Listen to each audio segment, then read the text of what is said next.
All right, welcome, Inappropriate Earl fans. I'd like to do these podcasts periodically, once every 3 months.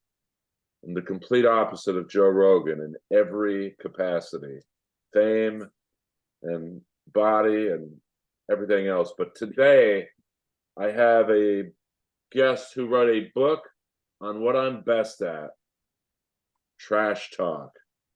Rafi Kohan, welcome to the show. Thanks, Earl. Good to be here. What got you interested in this subject of trash talk, chirping, shit talking? It's a little. Not a lot of people are into the aggressive form of humor that it is. Yeah. Or the aggressive form of humor it can be, because it can manifest as humor and in other capacities for sure. You know, I mean, part of the reason I wanted to write this book is because, frankly, nobody has ever written a book about trash talk before. This is the first book about trash talk. And part of the case that I make is that there's a lot more going on beneath the surface than typically we give it credit for, especially within the US, especially, as we think about trash talk, sort of as the modern American conception of it, over the last 30 to 40 years, is of this kind of like frivolous, unserious sideshow that may take place during the course of competition, but we kind of just dismiss it as either frivolous or, at best, and at worst, as something that's kind of like a moral failing of some kind, like you're demonstrating, a kind of capacity for, assholery that like we shouldn't countenance as a society. I mean, that's like the commercial reason in some ways, but the truth is that I'm a kid of the 90s. I grew up watching basketball. I'm a Knicks fan of the 90s, watching guys jaw at each other. A Devils fan of the 90s, seeing the chirping on the ice. And there has always been something kind of fascinating to me about that. I think there's a reason that all of us as humans are kind of drawn to trash talk. I mean, it does draw us in. It is the stuff of reality television and professional wrestling promos. There's something kind of like edgy and aggressive about it. And the guys that I watched talking shit growing up, Gary Payton, Reggie Miller, those kinds of guys, there's something almost like charming about it. There's something charismatic about it that does bring you in. And and as an amateur athlete myself, I probably never even competed at the level of amateur sport that I know you did, skating around, with with Kings hockey players. But you witness it. You see people talking shit all the time. You see that there's like, a variety of different functionalities for it. It can be used to different, for different reasons, for different ends. And I was just curious to learn more about it. I've always kind of been drawn to those things that most people kind of just don't pay attention to. So this was a subject like that for me. Well, it is a fascinating, like a subsection of comedy. I look at it as comedy, uh, but you're right. Some people probably don't. But then you have like these sub sectors of roasting or talking shit where you have, like the Comedy Central roast that you probably grew up on. I grew up on the Dean Martin roast. And then, you have another sub uh, section, roast battle, which is, I think when we talked, it's more, I guess, competitive. Like the Dean Martin roast. Especially those because they were all friends. Like Dean Martin was friends with Nipsey Russell and Foster Brooks and Don Rickles, and where I find the Comedy Central roasts were almost a prelude to roast battle because you just have one celebrity. They don't know most of the people roasting them, and you saw that really play out in the Chevy Chase roast, where he was like, Right, "Fuck are you right. people? Like, I'm a legend. Yeah. Like, who are you?" So there are so many facets to it that, and the sports aspect of it. I'm a hockey guy, Yeah. so Yeah. I Well, think no, but I mean the Chevy Chase roast is interesting, right? Because it's like it goes back, you know, um, to the idea of those the old Friars roast, the Dean Martin roast, and there's a question of like, what gives you the permission, right, to insult this person, right? How do you get like, why do you get, can you get away with it? Do you get away with it? And when you remove some of those like protective mechanisms, some of those like those layers that might give you a kind of moral clearance to say a really insulting and hurtful thing, it's like, well, is the fact that we're going to put this on for Comedy Central and a bunch of, 12-year-olds in suburban, Illinois are going to watch it, is that enough of an excuse that like someone's feelings aren't going to get hurt, that they're going to feel like they've opted in enough that they like know what they're getting into? Because I do think that there is, there are some interesting questions around ideas of who gets to talk, what gives you permission to talk shit, and do you get away with it, right? And so because I don't think you always do. I mean, Mike, when I spoke to Mike Lawrence, talking to him about roast battle and roast jokes in general, and something that he said that stuck with me, right, is that, like the insult, like can come second, right? Like funny has to come first. Funny is your excuse. Because if it's not funny, you're not going to get away with it. You don't have permission for the insult otherwise, right? So I think that's, whether it's in roasting or whether it's in, in sport or politics or wherever, is, it's like, do you have permission for doing this, or can you get away with it? I mean, I would disagree with Mike from the standpoint of, I would agree with him if you're roasting someone, because at the end, a tribute's coming. Right. Like Right. if they ever roast Joe Rogan, and I probably wouldn't be asked to be on it, but if I was, I'm going to shit on his affliction shirts and Fear Factor and what was that show he was on with Andy Dick, News Radio. News radio. Yeah. Yeah. But then I'm I gonna, love that show.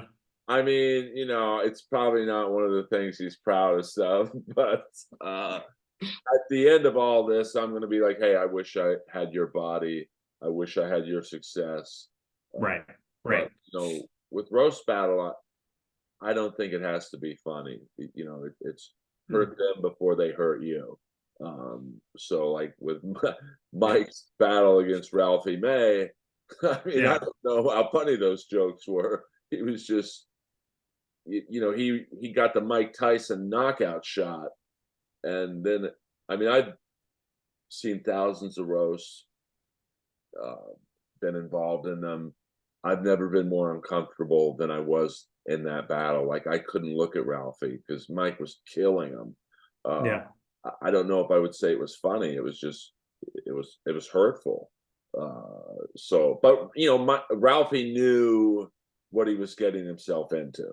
Right. So it's not Mike's fault, but Although I mean, people were laughing at the jokes, right? I mean, I laughed at the jokes. oh, Mike's probably the best roast battler and roast writer on earth. Yeah. Him and Sarah Tiana, but Yeah. I think they were laughing at Ralphie, not, which I didn't like, to be honest with you, because um, Ralphie had battled once before and he didn't do very well. I love Ralphie, but he was doing like street jokes, like, Yeah. and so they knew he was not going to prepare for Mike Lawrence. He was just going to wing it, and I can't think of a worse person in the world to wing it against than Mike Lawrence, because Yeah. he's admitted he's autistic, and he's also autistic about roast battle. Like, with Ralphie, it wasn't just going to be a standard fat joke. It was going to be a fat joke that weaved into a divorce joke, Yeah. back into a fat joke. No, yeah, I talked to Mike about that. Part of the reason, right? So, the book, the idea is, I wanted to, obviously, I get into it Trash Talk, the only book about destroying your rivals that isn't total garbage. But I want, obviously it's a book that's like steeped in sports, but part of the reason that like I knew from the outset that I wanted to get into comedy, in general, but insult comedy and roast battle in particular, was for a couple of reasons. And I sort of went additional directions beyond that. But, talking to someone like Mike is exactly for the reason you said, is knowing that he was like, or is, a top roast joke writer on the planet, right? And so it's like trying to understand, how do you write the thing that's undeniable? How do you say the thing that is so undismissible that it's gonna cut someone to their core, it's gonna hit them, from a craft perspective, really, because I think that's, that's transferable in some ways.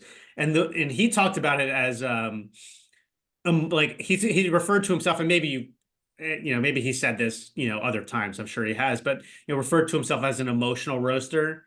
And the idea was you kind of like you page through the person's emotions to get, to get at you say the thing that like is going to be like most hurtful.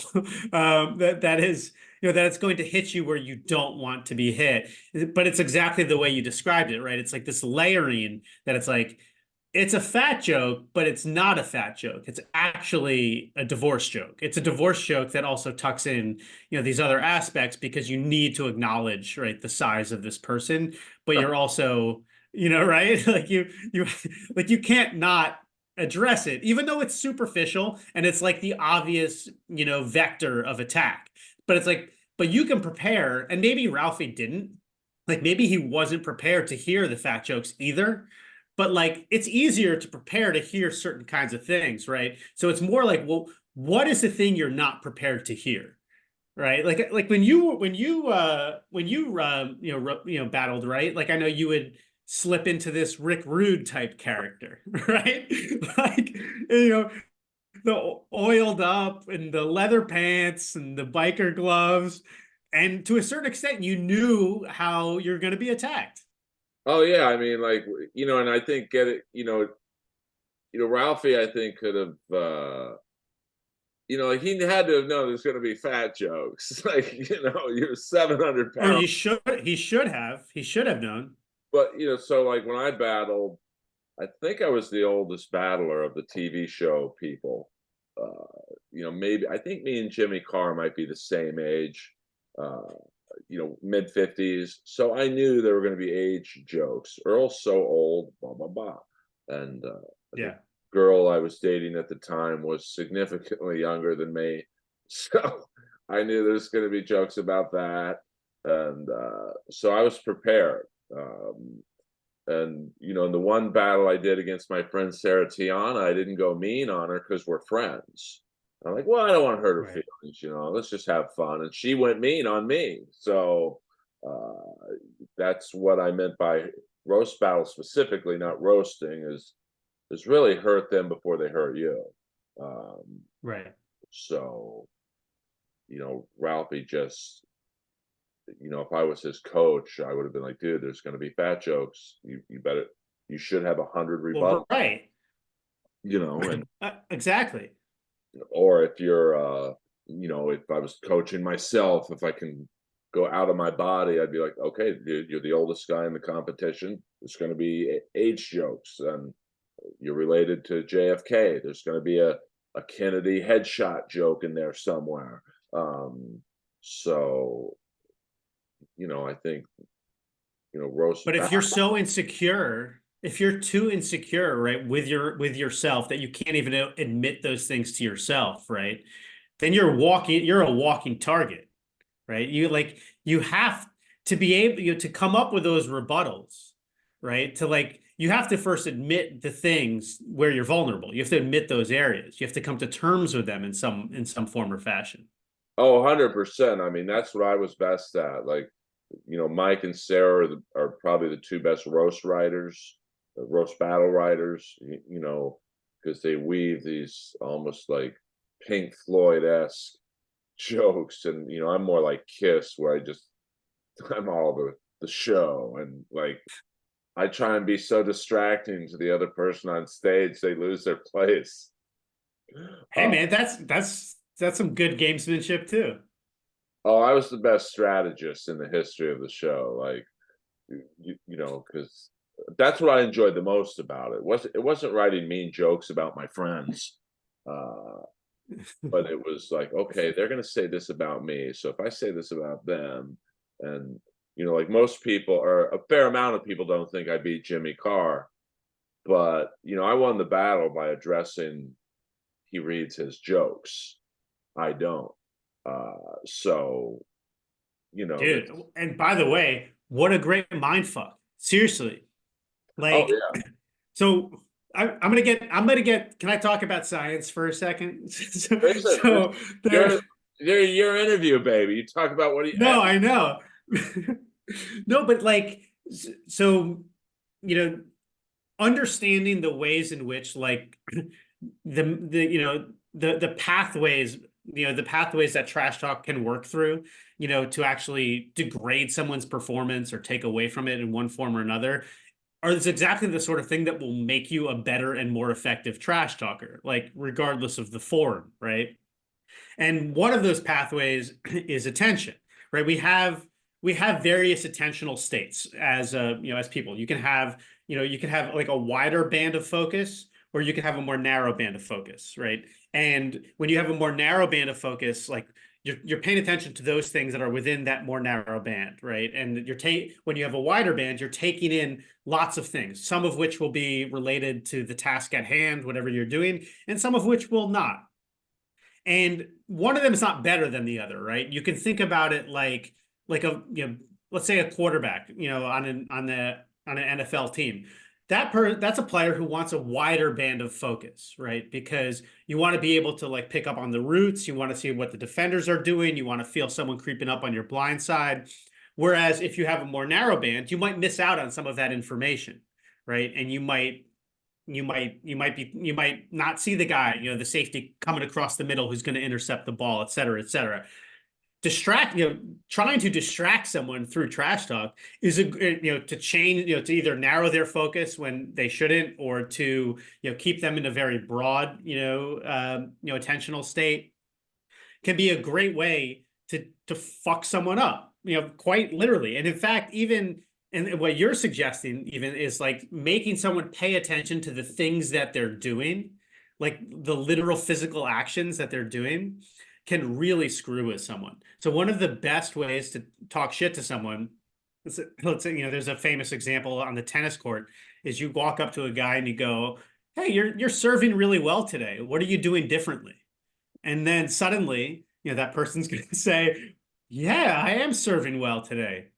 What am I doing differently?" And they're going to start thinking about the mechanics of their motion, and they're going to be thinking about what they're doing. And at that point, you're investing cognitive effort into mechanical actions that are supposed to be automatized because they're so well practiced at that point. And when you're investing cognitive effort in things that are supposed to be automatized, you're not paying attention to the things that you should be, but that's also what at that point something called reinvestment happens.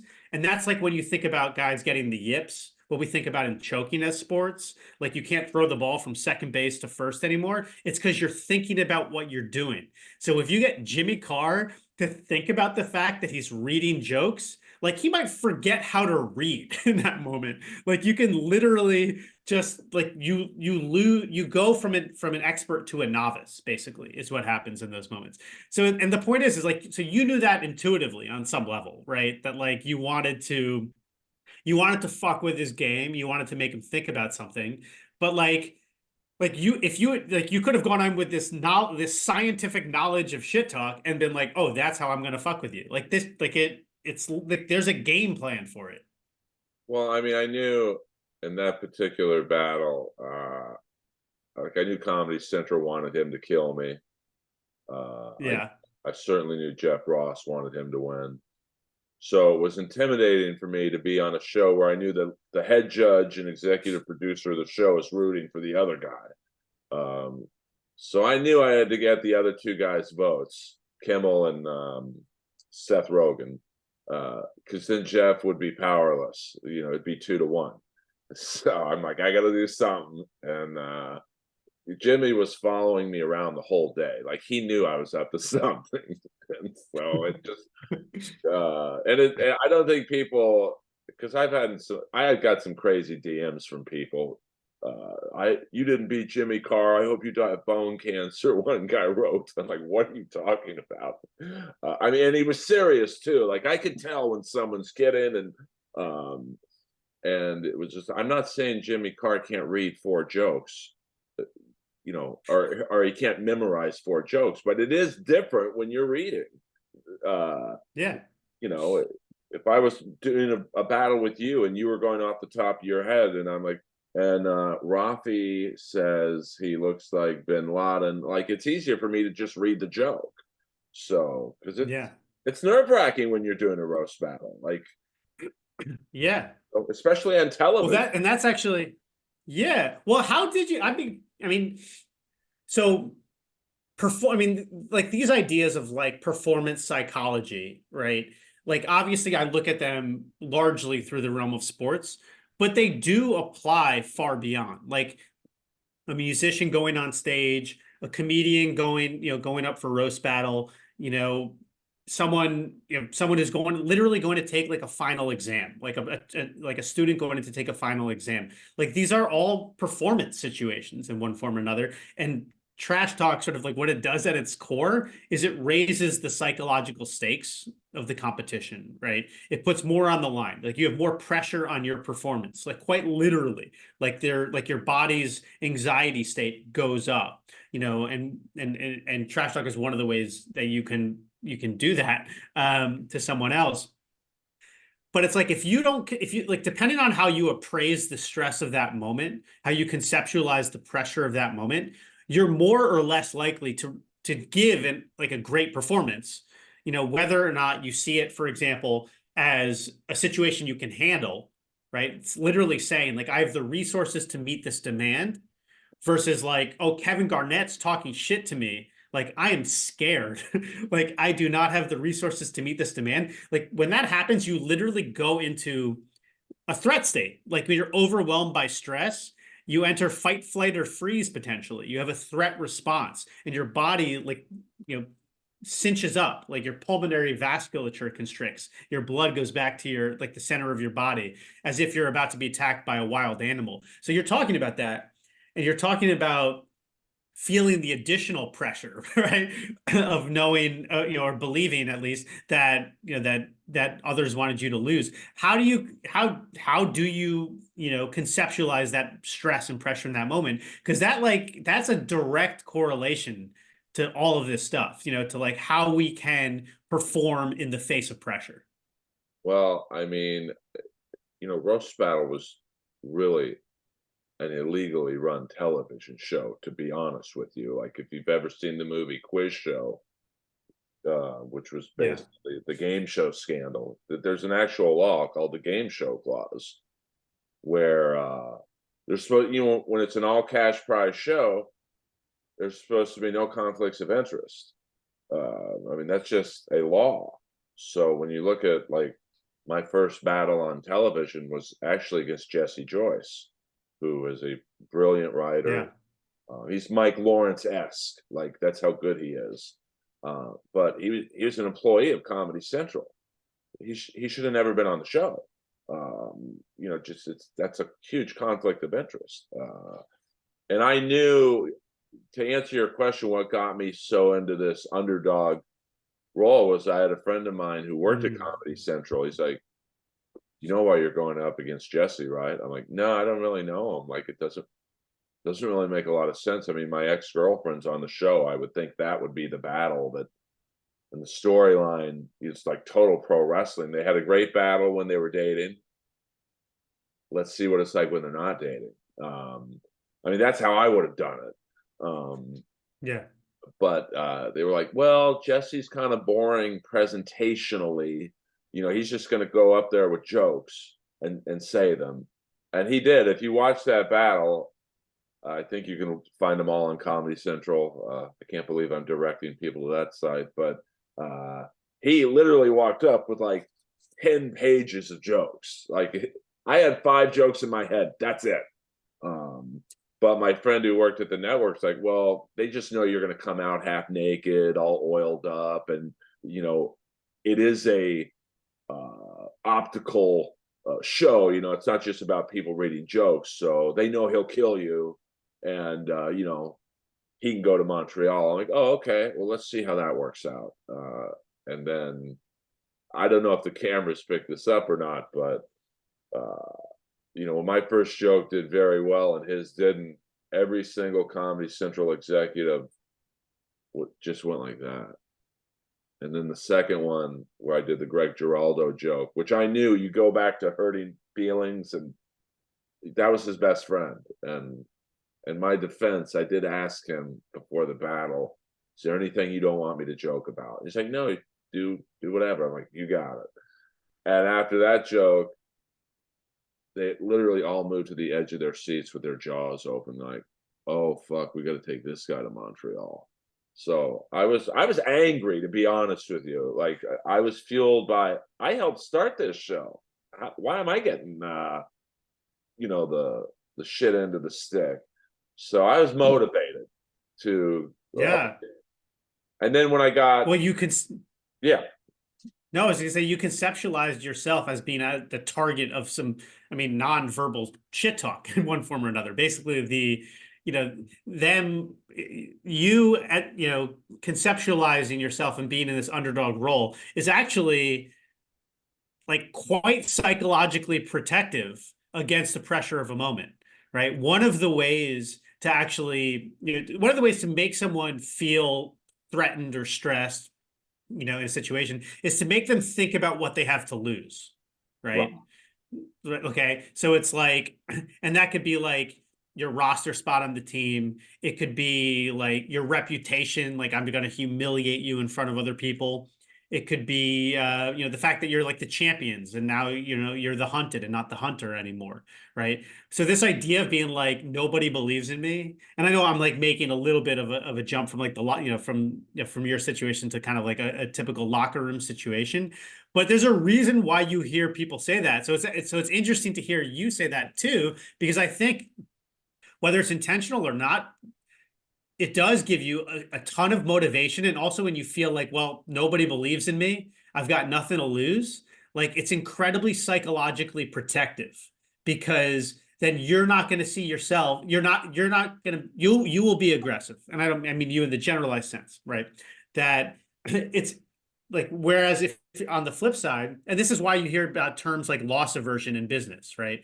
Like, so you think about loss aversion, what that actually describes is this psychological phenomenon where the prospect of losses are twice as painful, psychologically, as the prospect of equal size gains, right. right? So like we're more scared of losing than we are sort of like excited by winning. So if you think if people can think about themselves as having nothing to lose, then you only have something to gain. And it's actually like it's great for a performer.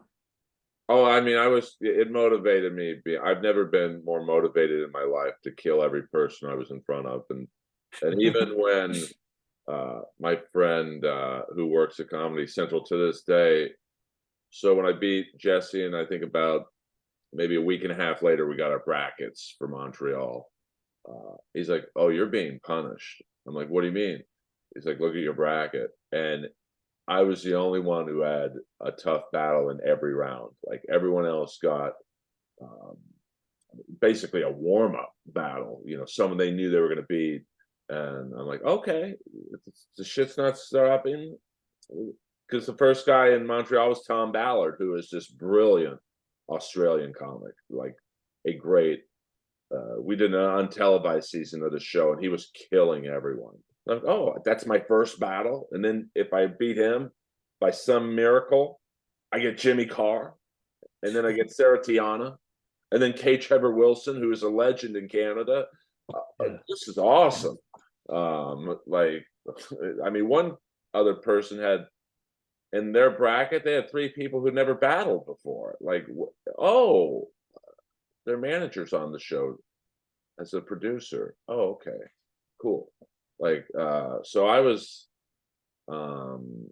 before every battle, I would watch Buster Douglas beating Mike Tyson. Like, I'm the Buster Douglas of this show.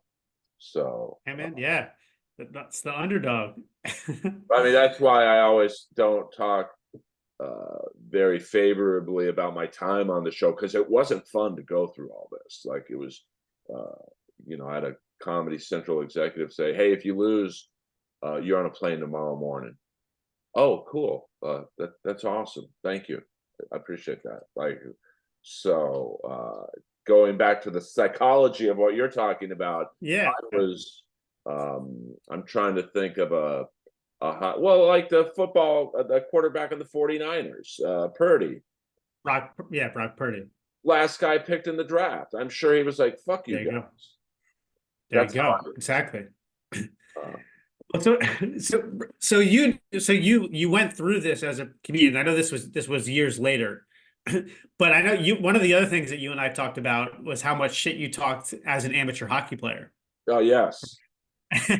And the level of detail and research that went into, which obviously informed your abilities as a battler, to like looking at MySpace in the early days or Friendster or whatever the fuck, right? But so do you not ever worry, knowing that it's like the way that trash talk or even the conceptualization of trash talk can fuel someone in the same way that you eventually were, but you never hesitated to give someone else that level of fuel. You talk shit no matter what. Well, I mean, I forget if I told you this story. One time it worked against me where, uh, I was one of the bigger. I'm a big guy for hockey. Yeah. 6'1", 200 pounds. I mean, not for NHL hockey, but for amateur hockey, I'm a big guy.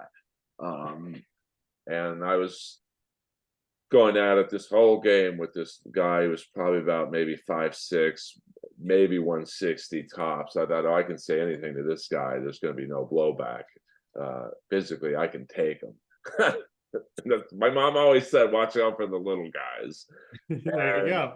there's a scrum in the corner, and I'm calling him Napoleon because I knew that would get him angry, and you know all kinds of things I probably can't repeat. And he does like this Bruce Lee death touch on my left shoulder that spun me around, and he put me in a chokehold, and he choked me out. And unbeknownst to me, he was a Orange County sheriff. So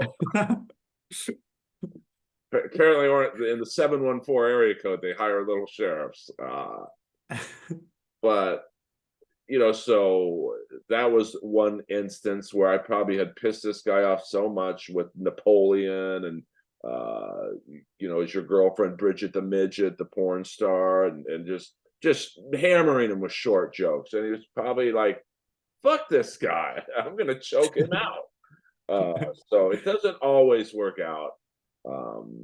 Because if you're good at like Sean Avery is from the Rangers, and Yeah, no, he's in the book. Yeah, I spoke to him. I mean, I have his book over. We've become odd friends because I got him on some comedy shows, and he's actually pretty funny. I hate to admit Yeah. it. Of course he's funny. He's got good timing. He spent his whole career doing bits on the ice. Yeah, I mean, calling Martin Brodeur one of the greatest goaltenders of all time. I mean, a top 5 goalie, maybe even top 3. Uh, Yeah. Calling him fatty and like, Fatso. Fatso. that Martin Brodeur was like, "What who is this guy?" Like, I barely know this guy, and he might have said some things about Brodeur's wife, and like, there you get into crossing the line. Like, I think my one rule with roast battle, and basically Sean Avery was doing roast battle on ice, is Yeah. a family's not involved. Like the kids, unless it's a comedy duo and the wife is like somehow part of the husband's act, then they signed up for it. But I don't think Sean, there's a moral high ground that I have, but I don't think Sean did.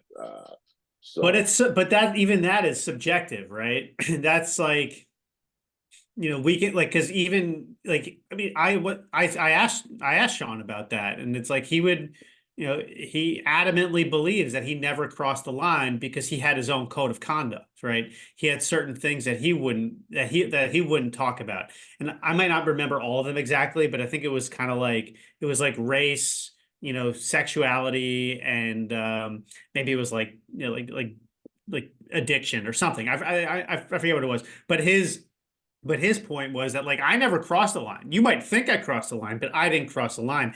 But that's the problem with the line, right? Is that we don't have the same lines, and also like some guys do want to cross the line, even if, because that's kind of the whole point is you want to get someone else on tilt. So it's like, how do you even begin to think about where a line might be? Well, yeah, it's like when I went up to Jesse Joyce and without telling him, I was basically saying, "Hey, do you mind if I do Craig Giraldo jokes?" You were asking permission. Yeah. I was, and he knew that without me saying it, and he said the same thing to me. Like, obviously, my parents died 2 months apart. Uh, it's not something that, obviously, it's a sad memory for me. But I signed up to roast, so I told him, no, Right. you can say whatever you want. Because I knew what I was going to say about Greg Giraldo, so you can joke about my parents. But I think I told you this when we spoke. There was a battler in the Los Angeles scene who his wife had a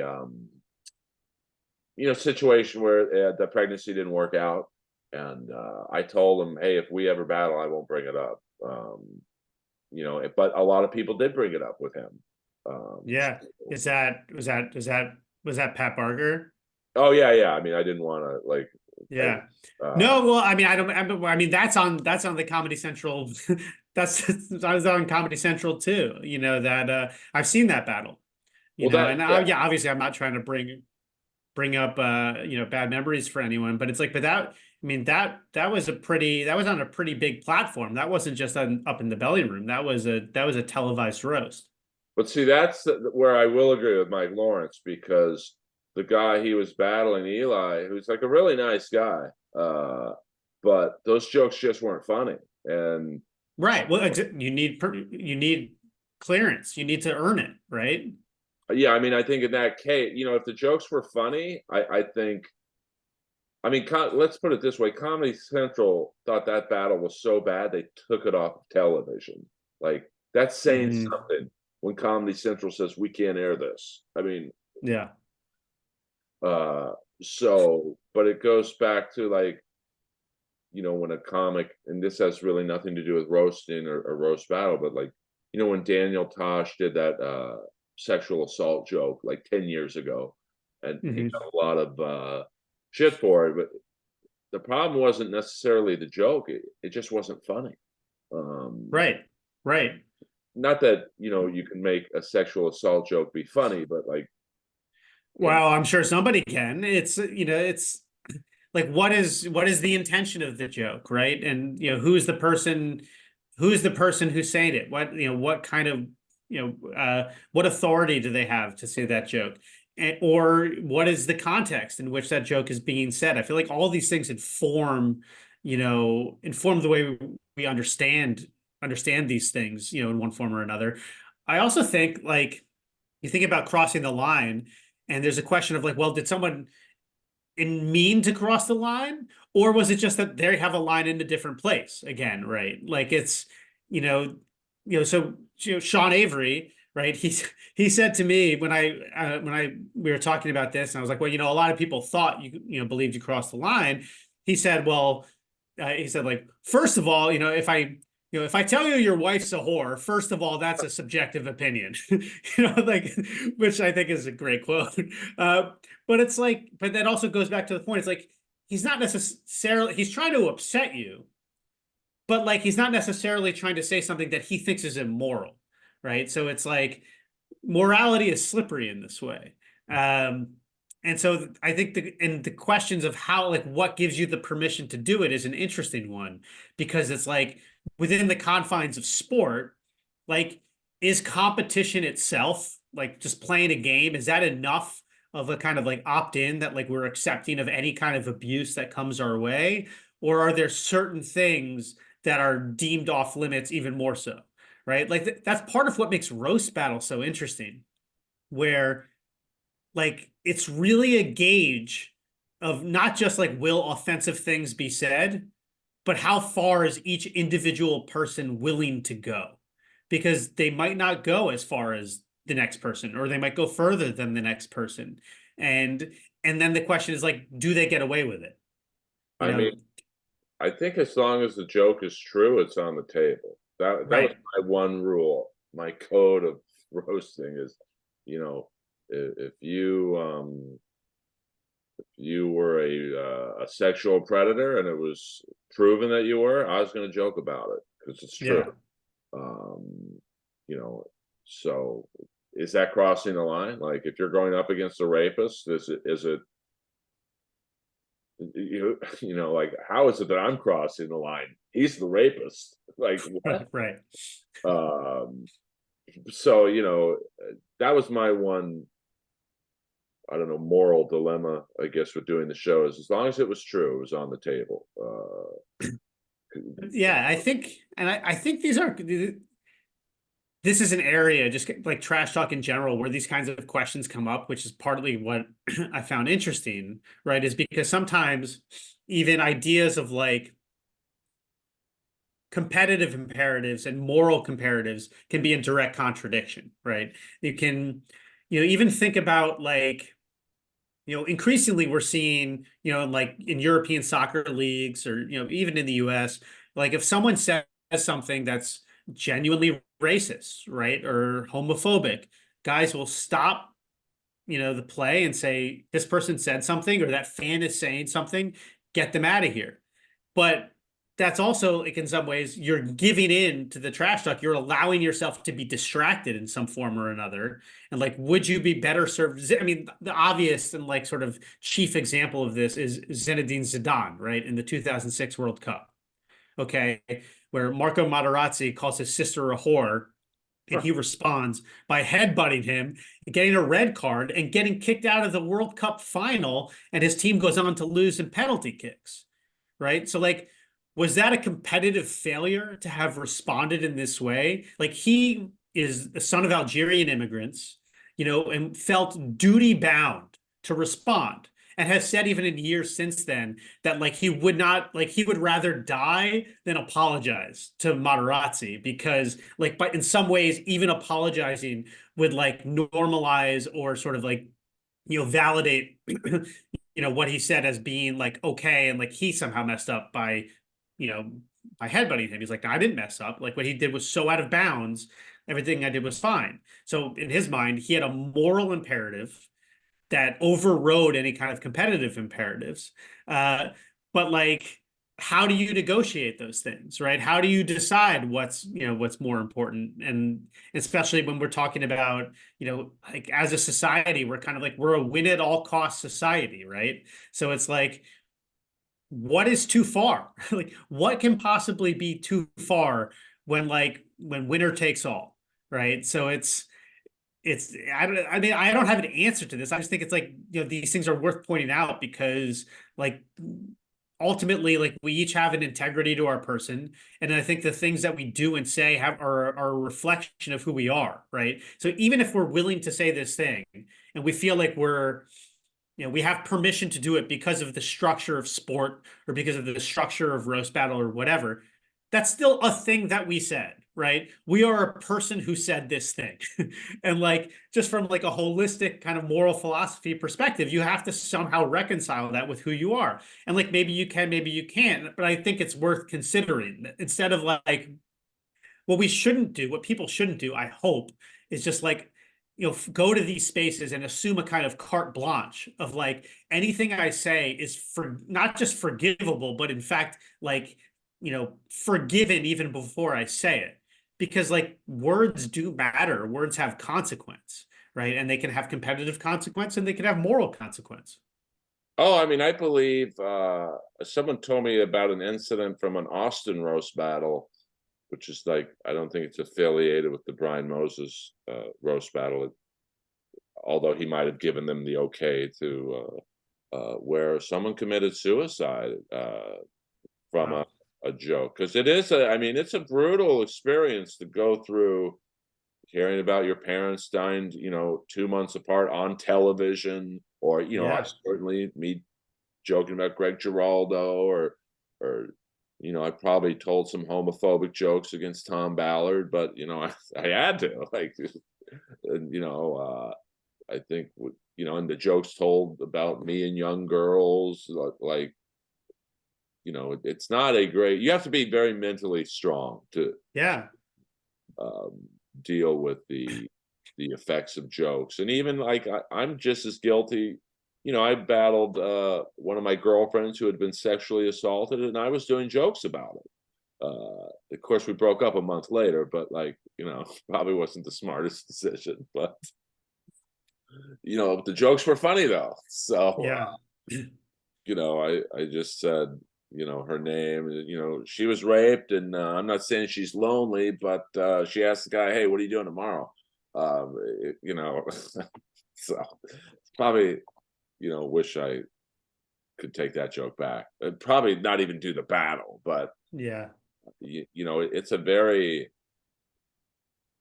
I don't. That's why when I see a lot of younger comics doing it, I almost want to talk them out of doing it, even Yeah. though I got a lot from the show. It's like, I don't think you're mentally ready for this. Like, Well, and mental strength is something that like I never really thought a lot about before. I mean, going into this, I mean, I knew that like I had kind of like vague concepts about what that actually means, right? Like that's a term we can throw around, but what does it actually mean to be mentally strong, right?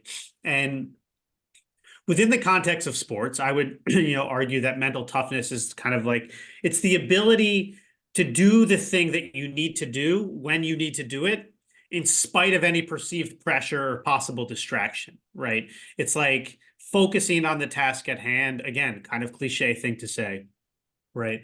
But it's like how you actually get to that point. Like, how can you actually get to the point where it's like your girlfriend can focus on, or ex-girlfriend, sorry.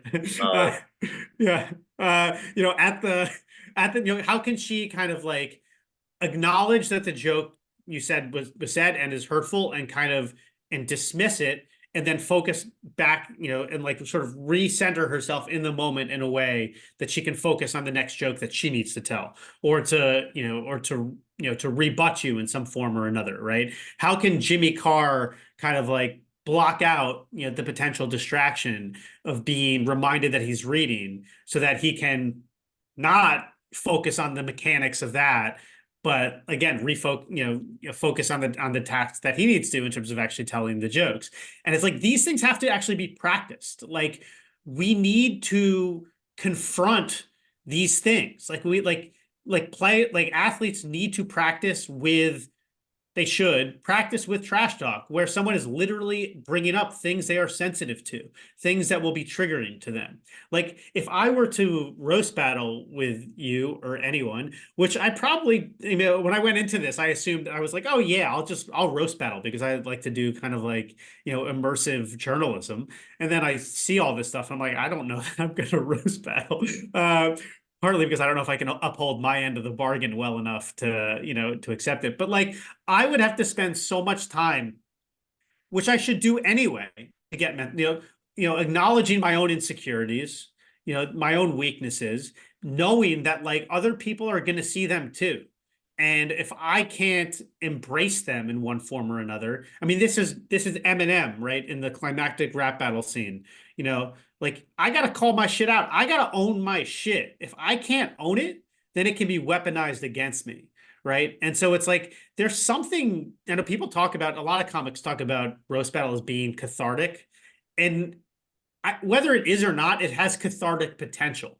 And it's like, and it's not just what happens on stage, but I think it's everything that has to go into it mentally to get yourself up to the stage. And if you don't do that work, that mental work, like acknowledging your own insecurities, sort of coming to terms even with the possibility of failure, of looking foolish in front of other people, like then you will have that kind of rash reaction. I know that it's like, like Moses prides himself on the fact that there's like no fistfights at roast battle, But it's like if there ever were to be, it would be a result of that, of somebody reacting out of anger and emotion because they didn't put in, the psychological work that they needed to do ahead of time, and they'd be responding because they weren't prepared to hear those things. I mean, you nailed it. Just you have to own your shit. Uh, Yeah. like before every roast battle, I would look at myself naked in the mirror and go, "What can they make fun of? Mm. Do I have a pot belly? Is my head big? Am I balding? What physically can they make fun of?" And then, okay, I look pretty good for a comic, so they they can't really come at me for my body, or I'm a relatively decent looking stand up. Uh, I mean, I'm not Matt Rife, but who is? And then, okay, what stories are out there about you that are out there? Like, obviously, people know about my parents, um, and the LA specific show, everyone knew who was sleeping with who. So, okay, Earl's dating this girl. She also fucked this guy. So let's do a joke about that. So I had rebuttals for every possible scenario. Right. In fact, the one battle I lost on television, Sarah Tiana, it's also how you do the joke. Like, I knew she was going to have a joke about me dating young girls, uh, but the way she worded it was so good. Something that it was along the lines of, Earl likes to date young girls. He has a lot of their pictures on his hard drive. Like, I was like, what do I say? It's like, what? I had no comeback. So Yeah. it's not just what you say, but how you say it. Like, Yeah. I would even say then it's like I would add a layer to that, especially when we're talking about trash talking within competition too. It's not just what you say, it's not just how you say it, it's also when you say it. oh, Because 100%. yeah, well, and because if I'm trying to throw you off your game, let's say and you just scored a hat trick, and I talk about you dating young girls, you're gonna be like, okay, fuck this guy, whatever. But like, if you're flubbing passes left and right, and like you're on the fifth string, you know whatever, the fifth string line, and like maybe I think that you maybe think that you suck, and I can play into that insecurity, right? Or that kind of, or maybe because you've just been slumping, and I can pick up on that, and you just fuck up, and I see you miss a pass, and I say something, then it's like, well, maybe that will be the time that it gets you thrown off your game, because you're so much more on edge, because you already feel more pressure, and I'm adding more pressure to that. So the timing, yeah, and I know, and obviously, timing in comedy is everything too, but it's like that's like if I'm going to force you to hear what I want what I want to say, like timing matters. Oh, timing's everything. Like, if Yeah. you misfire, like most of my best jokes in roast battle parlance were rebuttals. Uh, Hmm. Yeah, you know, you described yourself to me as a counterpuncher. yeah, I'm not, if they're nice to me in the battle and we're just playing, I'm nice, baby jokes, but if oh, you want to joke about my parents passing away? Well, I'm a joke about your best friend killing himself. Yeah. How's that grab you? Um, But so, and being unexpected, right? Because it's like I Nicole Buchanan and I talked about this, but it's is that like if when she was going up against someone who's fat in a wheelchair, whatever, it's like like Mike Lawrence against Rafi May. I mean, that's the expected line of attack, and he felt he had to do it, and maybe Rafi wasn't prepared for it. These are all separate discussions, he but was like, yeah, but it's like when you can say something that someone doesn't see coming, it's not just that it might cut them more to the core. We were talking about attention before. It is literally just like psychologically more attention grabbing. Like it forces you out of the kind of like, we have two systems for thinking: system one, system two, fast thinking and slow thinking. And like fast thinking is like it's on autopilot, and you're just absorbing things that you sort of like, it's the model of the world that you expect and understand. And when something happens that violates the model of that world, it forces your brain to slow down, and it grabs your attention. Right. So it's like, so this is why like Kevin Garnett getting on all fours and barking like a dog, right, is going to grab someone's attention. It's why there's a great story. It's not in the book, but it was an amateur high school wrestler who right before that, like, the ref blew the whistle or whatever the fuck they do before they start, he'd be on top of the guy and he'd whisper in his ear and he'd say, "Do you moisturize? You have really soft skin." And it just like screws the guys up unbelievably. But like, if I can say something to you that you don't see coming, that you didn't see when you looked in the mirror, like, what is the thing that you're not seeing? Like, that's attention grabbing. And that's also the thing that's going to like knock someone off their game. Well, I also think the truth really, Totally. Well, especially if you haven't come to terms with the truth. unlike, when I was, toward the end of my roast battle career, I was getting a little meaner. So I wouldn't do the typical, if someone was fat, I would do fat jokes. I would attack their comedy. And especially at the Comedy Store, where there weren't that many paid regulars who participated in roast battle, because I think they were scared. They were like, no, we're good. Or felt they had too much to lose. Yeah. Yeah, I mean, I think Moses, myself, and Tiana maybe were the only three. I might be missing one or two. Oh, well, Frank Castillo, but in the early years. So I knew if I attacked someone's comedy, what could they say about mine? It's like, my name's on the front of the building. Like, your comedy's horrible, and they knew it. Like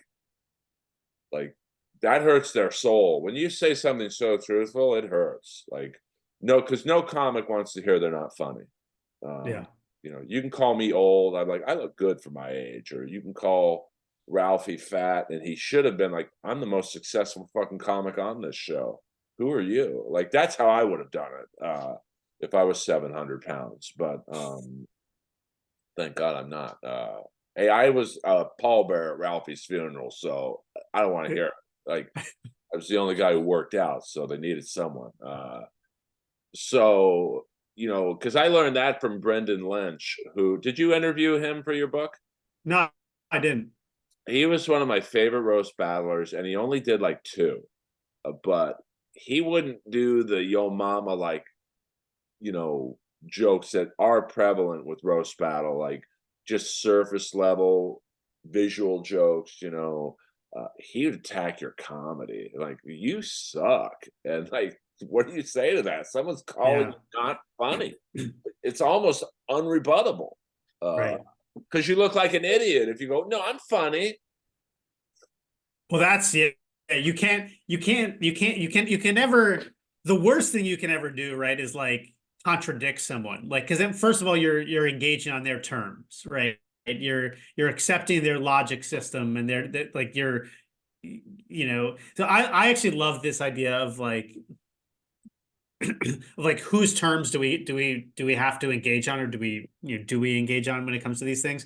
Like Muhammad Ali, okay, versus Joe Frazier in their first ever, the first bout, the fight of the century, and talking a whole lot of shit ahead of time because of course he is, and he loses the fight ultimately, loses in decision.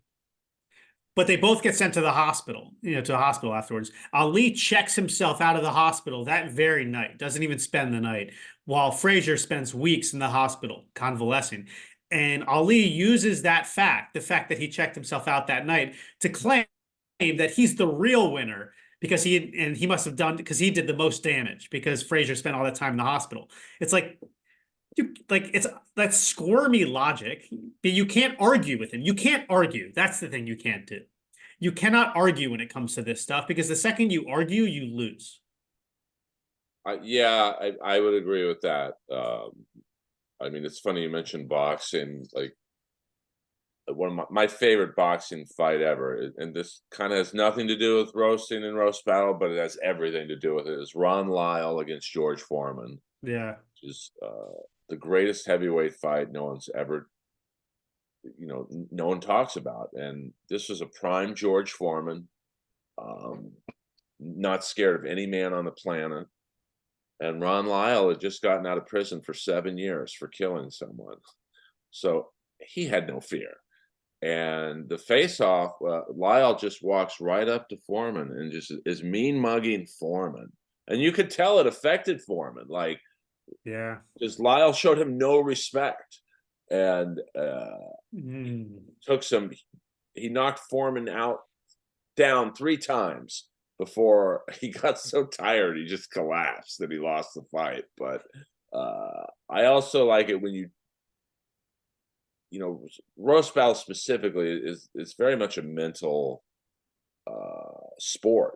Like, you have to show no fear, you Yeah. have to, and almost no respect to the other person, because then that throws them off. Like, oh, why, like when I would go out there in some of those battles I had in that belly room, I'd make fun of the judges, I'd make fun of the crowd, I'd make fun of Coach T, who was the DJ in the back and the funniest guy in the show. I'd make fun of the autistic kid who jumps around with his floppy tits everywhere, and the other person would be looking at me like, "Hey, how about me?" I'm like, "I'll get to you in a second, honey." So that's the Rick Rude, Mm. you know, Yeah. walking out into an arena calling them fat slobs, and they love you. Yeah. Yeah. Oh, that's the heel. That's the gorgeous George. That's the guy we love to hate. Yeah, I mean, I'm like, when I started doing roast battle, I just started watching old wrestling tapes and going, okay, who do I want to act like? It was Rick Rude, a little bit of Ric Flair, um, and then of course I got to roast Ric Flair last year, so that was like heaven. So he said I was his favorite one, and then he called me Ron. I'm like, my name's what? What? So in the end, he roasted you. He did, but he was great. Like, I mean, that was probably um, the toughest roast battle I've ever done, because I'm on stage with a bunch of famous pro wrestlers who don't know me, uh, Yeah. and I have to, I'm talking about Vicky Guerrero's pussy, and like, and I'm apologizing to her after. I'm sorry, man. Like, I'm sorry. Calling Ric Flair a womanizing drunk in front of his wife, like, so that's where it's a little different than roast battle. Like, a Yeah. roast is just, and at the end, every single person on the Ric Flair roast was like, "You're the greatest wrestler of all time. Thank you." Yeah. That's again the tribute. That's the permission. That's like what what allows you to get away with it. But the mental game of roast battle that you brought up is interesting too. Cause like, I mean, we talked about a few examples of it from like, calling someone out on what they're doing physically, or not saying the thing that that you're expecting, keeping them on edge, like waiting for you to say the thing that they want you to say. But also, right, but coming out and not attacking the person. So like there's again, when we anticipate something bad happening, and we go science again, when we anticipate something bad happening, we actually have, or good, bad or good, like we have the same kind of like physiological and psychological reaction in our bodies as if that thing is already happening. Sure, So if you're able to extend the anticipation period of something bad happening, you're actually doing more damage to the person over that course of time. So Sean Avery and I talked about how like guys would literally circle the games on their calendar, like when Sean Avery was coming to town or when they were going to play against him. And how that time expanded, right? From like when he was young, it's like, oh, we got this new kid, coming up next game. To like by the time he was, a veteran, they were circulating it before the season even started. Like, fuck, I'm gonna have to play Avery in March or whatever. But that means that like you're thinking about that person and you're essentially being stressed out by this person that entire time. So like delaying that kind of attack is actually quite effective psychologically. yeah. I mean, that's what attracted to me to roast battle was not the jokes, but the strategizing, the fucking with people's To minds. make it a real sport, yeah, which is something that Moses I know talks about. Yeah, I mean, it is. I mean, everyone's different. Like, there's some people who just write 5 mean jokes about you, and I'm going to say these jokes in this order, and hopefully they fly. And then there's people like me and Alex Hooper who do the Kiss style performance, but we also have the jokes too. And then there's someone like Mike Lawrence who's up there in a t-shirt and jeans, and there's no pomp and circumstance. He's just going to hit you with mean and very brilliant crafted jokes. And Sarah Tiana is going to hit you with that Southern belle likability and the smile. And then someone like Jamar Neighbors, who is he battles in a very Andy Kaufman-esque vibe. Like, he's so bizarre, he's hard to battle because he just Mhm. he doesn't really say jokes. He just kind of almost like a freestyle rapper, but he just it's I would never battle him. He's impossible. Um, and it's also if you respect the person, like Mm. um, I get asked all the time to come back and battle, and I'm like, I don't even know who you are. Like, if you're gonna joke about my parents dying, I better know you and I better like you. Um, Mhm. but that's Right. my code. Again, yeah. You But know, it's all, but it speaks to that again, just like that idea. It's like you got to have permission somehow, right? There has to be some kind of permissive structure in place that allows us to like do really seemingly awful things to one another. Because like when we don't have that, that's when we end up.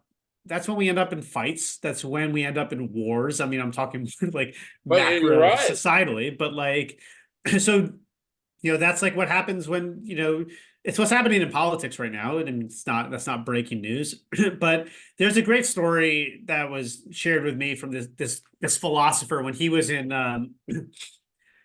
when he was in school for grad school. He had a beer with this guy who was from the former Yugoslavia. And they were talking about like as it was leading up to war, before war broke out. And he said when he really started to worry was when people stopped being able to make fun of each other. That's when he worried. That's when he knew things were going to go bad. And I think that's amazing because it's like again, it goes back to this idea that like this can be a really flattering activity. Like I'm taking time to learn who you are, and like and for a lot of folks, I think like you only accept it because it's like this is intimacy masquerading as verbal violence. It's intimacy masquerading as hostility. But it's like if you don't have that intimacy, if you don't have that trust, there has to be trust. Trust is key. Then it's like it becomes really volatile. Zora Neale Hurston taught, I know you know what the dozens is. She described the dozens as a risky pleasure because it's like, yeah, it's meant to be one thing, but you never know how someone's going to take it. And like this shit is not just about what's said, it's about how somebody takes it, how someone responds. Yeah, I mean, which is um, like that's why I have to respect you as not just a comic, but as a person. Um, I, Yeah. that's one of the things I don't like about not necessarily roast battle, but the roast battle like shows that are, Mhm. it's like a million knockoff shows now. Um, it's just two random people battling each other. You're fat, you're Yeah. lesbian, you're a Yeah. whore. Okay, this isn't really funny, I guess. Same thing with like the goes back to the very beginning of the conversation, right? To the roast of Chevy Chase. It's like this is just the commercialization of insults, but like without any intimacy, without any trust. So it's like, of course, this is not going to go over well. I mean, obviously, from what everything I've heard, I've heard Chevy had his own role to play in that. He's not innocent here, but but those Comedy Central roasts are serving a different purpose than Well, than yeah. the Fire Club roasts were. Well, like I know they've asked Rob Schneider a bunch of times, and he's like, "Why the fuck would I sign up for that?" Like, unless it's like Yeah. Sandler and Spade and Chris Rock and people who've been in some of his movies. Eddie Griffin, I guess. From Deuce Hmm. Bigelow. But he's like, I'm not gonna go up there and have Jeff Ross, who I don't even really like, uh, make fun of me. Like, what is that?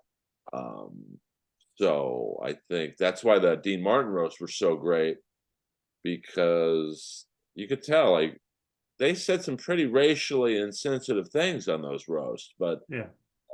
especially the poor Nipsey Russell, who was like the butt of every racial joke, but they loved him. Like you could see they were like basically saying, I'm sorry through their eyes, but I got to say this joke, man.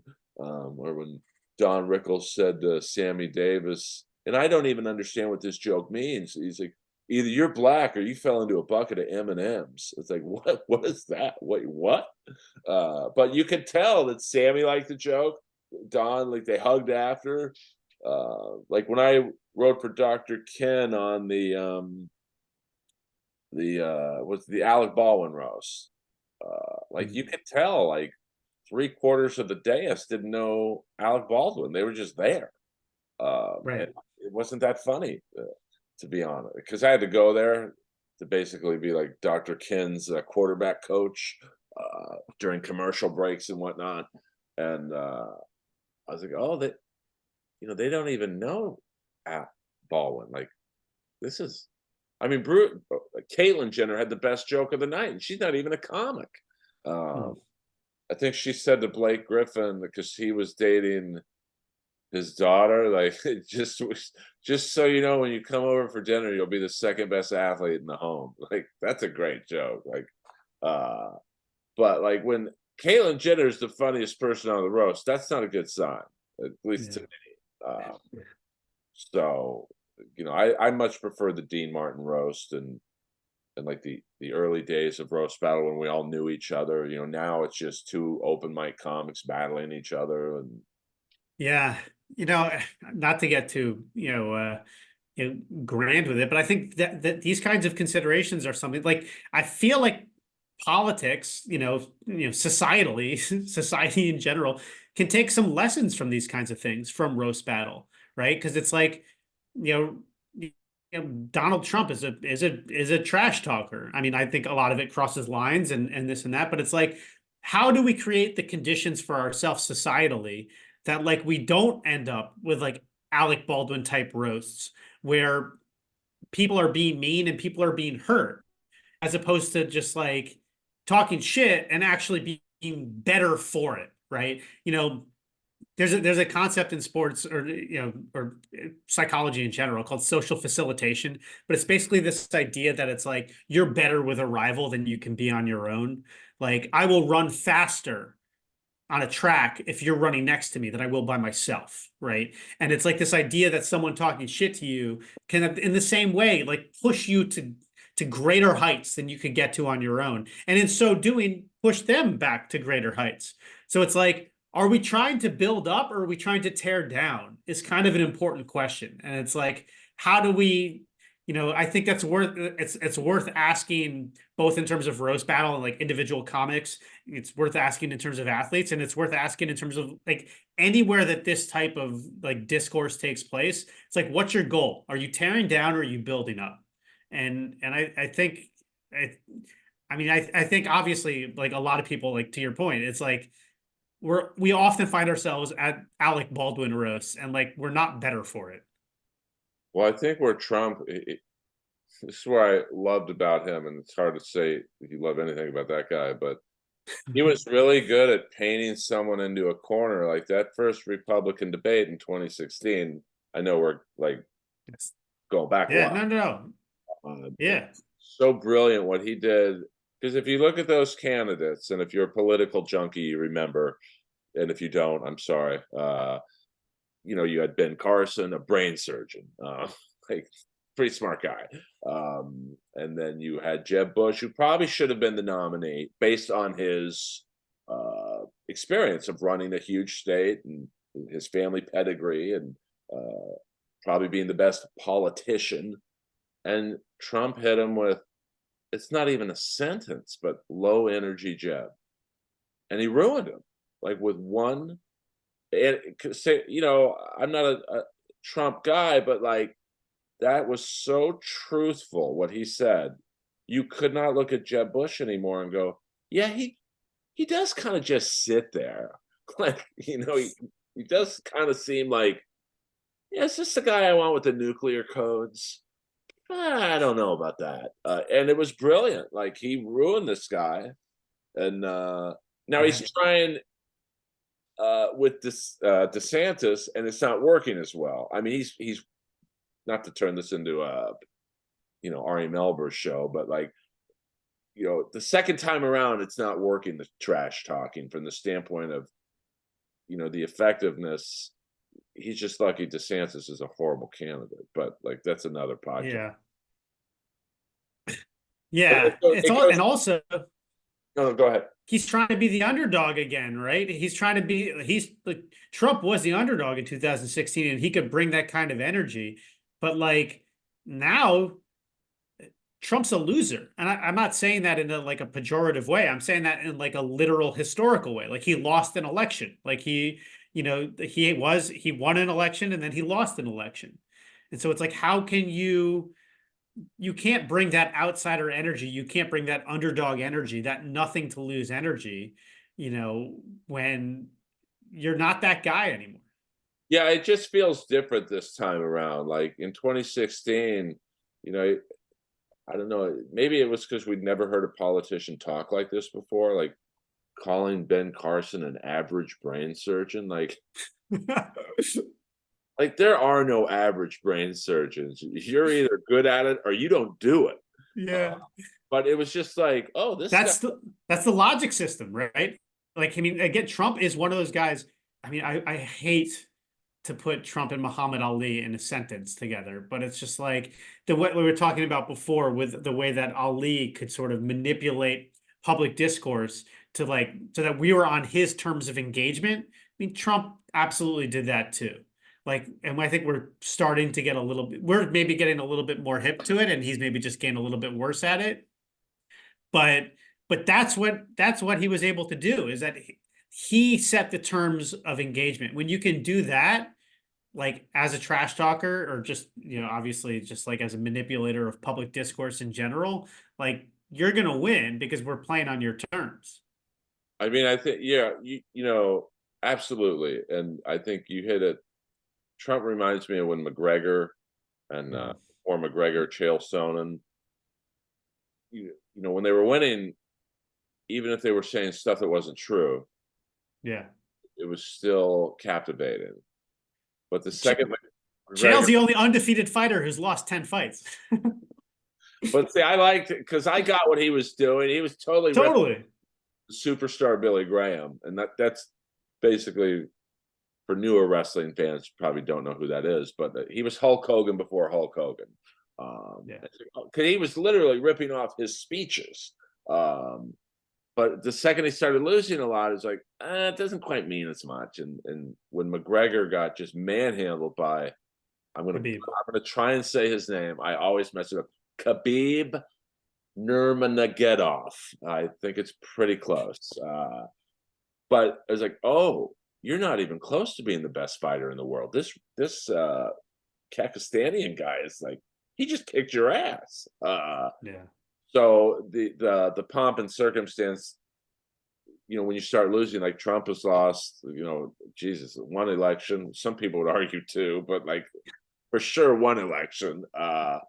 It's not doing too well in its court cases this week.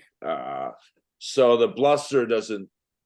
You got to Yeah. win to back it up. You gotta back it up, man. Ultimately, you have to back it up. That's right. Like again, you're raising the stakes on yourself, you're putting pressure on yourself. But like, yeah, once we see through you, once we see that there's no substance there, yeah, you gotta back it up. You gotta have something behind the talk, ultimately.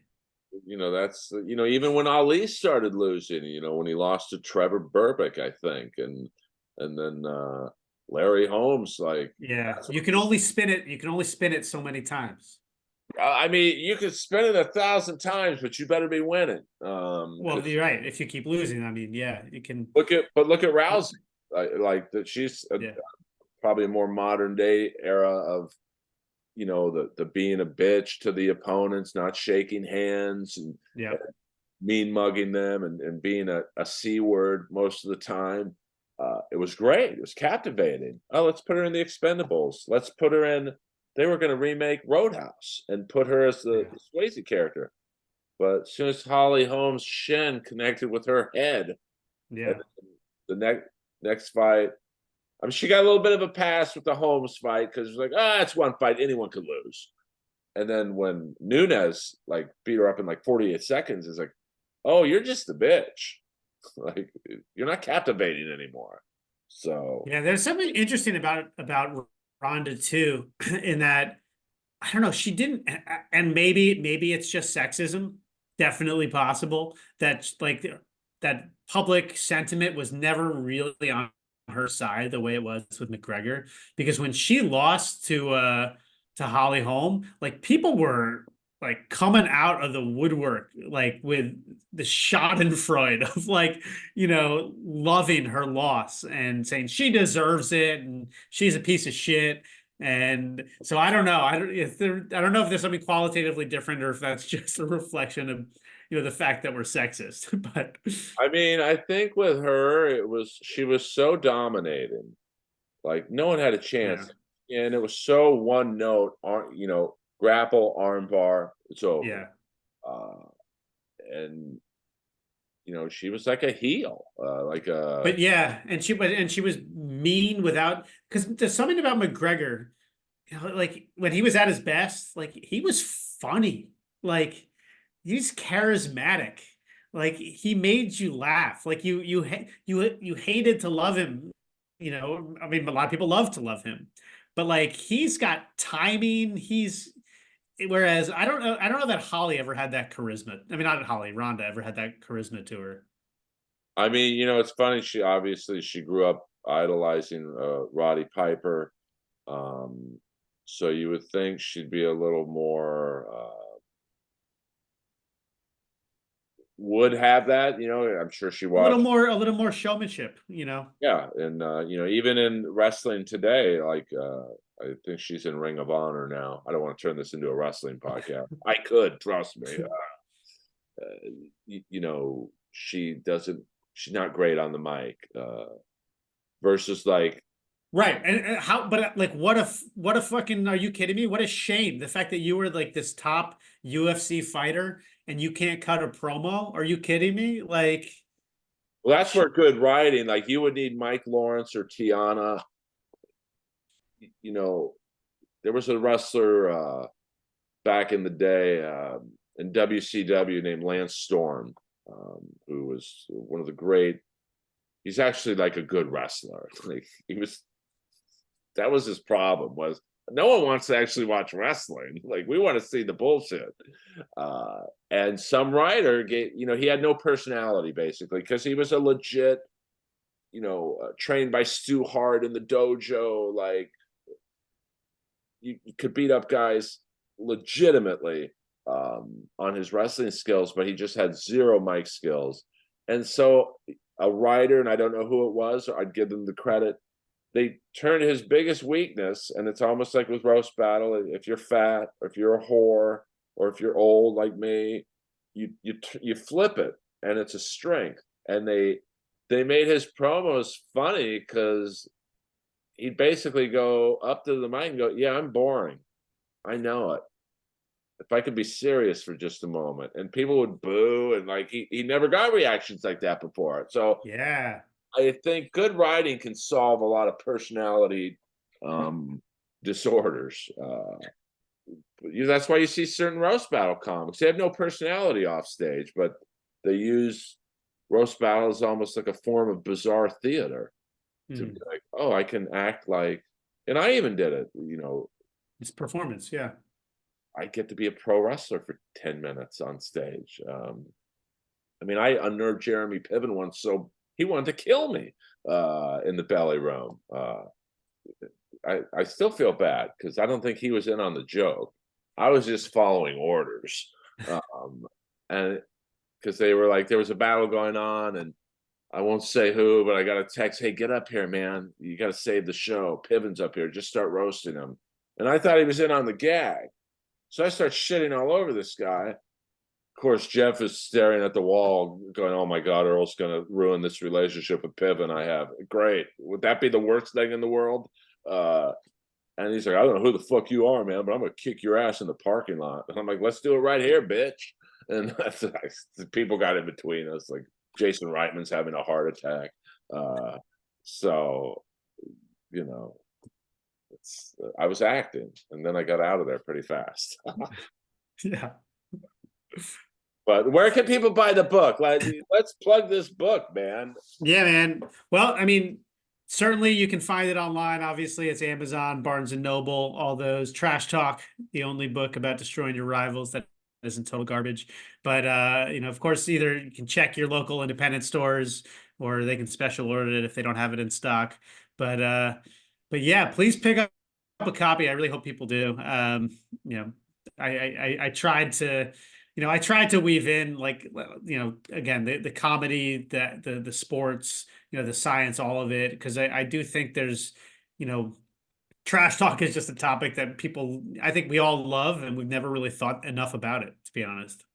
Well, even watching the last few, I'm a political junkie. I probably don't strike people as someone who follows politics. But, like I love watching the debates because to me that's like a 7-person roast battle. Like Totally.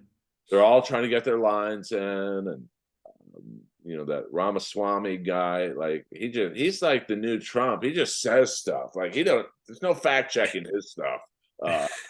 Like he's out of control, but he gets the energy going, and then Christie starts jumping in on him, and then Tim Scott just sits there like, I'm just happy to be asked to be on stage.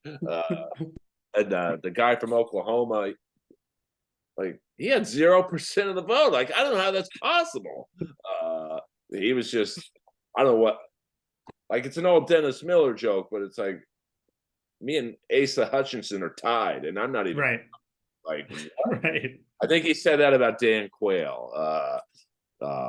So, and it's just fascinating the mental gymnastics and like I don't know if will the Democrats have a debate or does Biden just go right in? I don't think so. I mean, I can't imagine that they will. That's why I'd love to see. Now he is my cousin in full disclosure, RFK Jr. I would love to see him, and I guess he'd be in the Republican debate, Isn't he? He's running as an independent, isn't he? so he would be in the.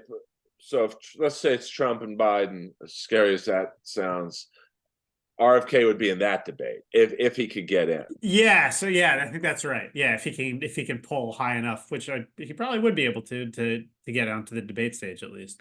Because Yeah, that's right. he'd be hilarious because he would throw, and it's not like he's a young chicken, like he's in his 60s. But I guess that's young for this presidential go around. But he would be great because he's like the outlier. He would throw questions at Trump and Biden, and they would be the boss. Like get the vaccine thing going, and Skull and Bones and the Illuminati. And Trump's like, yeah, I agree with that. So I can't wait. I hope he gets in, not just because he's family, but he's got nothing to lose. Well, if nothing else, I think we could all agree that we'd like to have entertaining debates, right? That's at the very least. Oh, that's why I watch. It's just for the spin. I like the interviews after, where like when they were interviewing Tim Scott, it'd be I think I won that. I'm like, what planet are you on, man? Like you didn't say a fucking word the last half hour. So I just love it's a spectacle. Like I kind of feel bad because I don't want to hear policy debates. I want to hear people yelling at Christie for being fat and like. Well, maybe they should have a policy debate, and then they should also have a roast battle. Like they could be separate. You're gonna have the 3 debates anyway. Maybe and then the last one could be like a physical challenge or something. You can have an obstacle course. But we talk about the truth, and like that I was just watching Christie get interviewed before our interview, and he's basically saying, I'm the one who can beat Trump. I'm the one who can stop him. And it's like in 2016, you were behind him in every press conference. Like you built him. Yeah. So but if I was roast battling Christie, I would bring that up, and because it's the truth, and he would have no rebuttal for it. Unless he owned it in the first place, right? Unless he said, I'm Dr. Frankenstein and I fucked up, I would respect him if he did say, hey, listen, right. I drank the Kool-Aid. I'm sorry. I can take him down now. Or if he was being more truthful, I cynically saw an opportunity to gain some power and I took it, and now and I was wrong. I shouldn't have done that. Well, Rafi, this has been a very fun interview. I hope we can. Are you in New York? Atlanta now. I used to be in New York. I'm down in Atlanta these days. Okay, my mom's from Cartersville, so I'm familiar with, All right. it's like Mayberry RFD in Cartersville. It's, it's a very interesting, I don't know if slavery's been abolished in Cartersville, but, We're living through a range of eras in Georgia at the same time. That's just, I living through all of them at once. my favorite part was, when the Atlanta Thrashers, rest in peace, uh, they drafted and traded for all these African American players. Now I get it. Like the marketing was okay, the arena's in a pretty shitty neighborhood. We're not going to be a very good team outside of Kovalchuk. Uh, let's just draft ethnic players and like I don't know, people will come to watch. And then they moved to Winnipeg, and I think there were 9 black players on the Thrashers, and there weren't 9 black people in Winnipeg. Like so, they literally doubled the population before they all got traded. So, uh, Yeah. please let's do this again. Do you have any new books, or what's next for you? Oh, well, this one just came out, so I'm definitely just trying to get the word out about this one as much as I can. But I do. I mean, it's a little. I don't have anything specific going forward, but I do think there's a lot of there's a lot of sort of threads that I can still pull on from this book. Some of the stuff we talked about, like mental toughness, which I get into a little bit. I kind of was really intrigued by some of the conversations I had. I might be interested to go down those roads, but nothing concrete at this point for now. So for now, I'm just, hoping people read this book and, have some conversations about it. Well, it's a fascinating book. I mean, because I think with roast battle specifically, it's there's a lot more that goes on than just simple insults. Yeah. And I It's think we do ourselves a disservice in general. I mean, like again, not just with roast battle, not just with trash talk, but just like societally to sort of to flatten this idea of what happens when people talk shit to each other. Like you can actually understand what's happening, what's taking place beneath the surface. And when you do, you can also respond in smarter ways. Like again, both with comebacks and also just like with behavior that maybe we can feel proud of. well, it's probably my favorite. There's some great hockey chirp clips on YouTube, and Oh yeah. my favorite one is the Rangers and Flyers, and of course that's a very heated rivalry going back 40 years. And there was this goon on the Flyers by the name of Tom Sestito, horrible player, like, but he was a 6'5", 240, Yeah. and he was trying.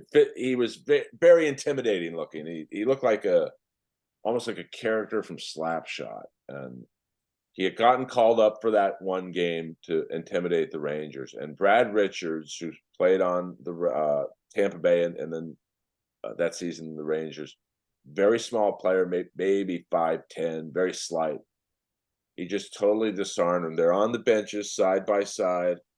And he's like, I'm going to fucking cut your face up, Richards. I'm going to destroy you. And he's using a lot worse language than that. And Brad Richards, like, just totally shut him down with one sentence, like, enjoy your one-day fantasy camp. You'll be back in the minors tomorrow, bitch. And like, Yeah. it's like totally like, that's what I love about roasting, roast battle, chirping, shit Yeah. talking is physical size means nothing. Like, Yeah. here you have diminutive Brad Richards, who probably has zero muscle tone in his body, and then you have hulking Tom Sestito, 6'5", 250. It's just like, Yeah. and the look on Sestito's face was like, Yeah. oh, Yeah. shit. Jaw dropping. Gary Payton said to Jamie Fike one year, again, big player, he said, you won't even be in the league next year. And it destroyed him. I mean, that's what a few choice words can do. Oh, I mean, there was a one more, of course, the hockey story this year. The Kings and Vegas Golden Knights were playing a preseason game, and preseason hockey. There's certain rules. We talk about rules and the code, and preseason hockey. When the veterans are playing, it's kind of a rule you don't touch them. They're just. It sucks that the fans have to pay regular prices, but you're basically watching a scrimmage. And Mark Stone, who's a very good player, big guy too, about 6'4", 220. He had the puck in the corner, and this guy in the Kings, Haley Hodgkin, who has no shot of making the Kings. He's just a minor league guy. He runs Mark Stone through the boards. And they interviewed Mark Stone afterwards. Said, yeah, I mean, I wasn't that upset about it. I mean, that guy will be out of the league tomorrow, and I'm an all-star. And I said, geez, that hurt. Like, that's going back to like saying about someone's comedy. Like, man, Yeah. this Yeah. just turned into a live roast battle. Yeah. Yeah. So if any of you are watching and wanting to get into roast battle, and I can say one thing, the truth hurts. Yeah. And that's true. And that's true on the court too. Like, On exactly. the court, in politics, Yeah. you know, I mean, of course, Trump is smart from the standpoint of he's not hitting the debates because he's up by 50 points. But Yeah. like, at some point, he's going to have to debate Biden. I'm assuming. If I were Biden, I'd just go right after him. The sexual assault charges, the 94 felonies. Like, Yeah. what can Trump say? Like, hey, yeah, Yeah. yeah, that's me. I'm a pig. So Rafi, this has been great. Where can people find you in the social media stratosphere? Oh, I mean, I'm pretty bad at the social stuff, but I'm on Instagram, Kohanimal, and Twitter, Rafi_Kohan. But yeah, I could use some followers. Help me out. But even more importantly, buy the book. Yeah, buy the book. I mean, how much is the book? $20? Something? Oh no, you should start higher so I can say you 40 say 40. No, oh no, not even $40. It's only 30. I think if you get it from an indie store, that's the price of the back. But I mean, obviously Amazon, they always have discounts. It's probably like 25 or $26 or something like that, but cheaper with an audiobook or Kindle or whatever. And can you get an autographed copy? I mean, do you do that yet? Yeah. Well, if you're interested in autographed copy, you can order. There's a local store here in Atlanta called Acapella Books. You can order through them. And I'll sign the book before they ship it out. And you could even include an inscription if you want me to say something particularly insulting to you or to your friend or to your parents or children. Just include that in the comments, and we can insult you on the signature page. I think you just opened up a whole can of worms with that. But Ravi, very nice to finally. Sorry this interview took so long. Either I was sick or my toilets were exploding. I apologize. Unrelated, the sickness in the toilets. Yes, Because normally when I'm sick, the toilets do explode. I mean, the toilet to my right looks like a Picasso painting right now. Awesome. Come to the Comedy Store anytime you're in LA, and yeah, I'd love to do some events out in LA, and hopefully we'll talk to some folks, try to make that happen. Definitely, we'll keep you all posted on that. Yeah, we'll get Moses, who could be a VIP judge, and yeah. I'm banned from the room right now, but maybe I can get unbanned. What a great business this is. But let's end on a positive note. Buy Rafi's book. If you want to listen to my negativity, Earl Skakel everywhere. I'm like the ultimate warrior. Everyone said that guy was fucking nuts. And then he died, and you started watching his interviews, and you're like, he was right on pretty much everything he said. So, Rafi, I'll talk to you soon. Thank you, brother. Cheers, man. Thanks.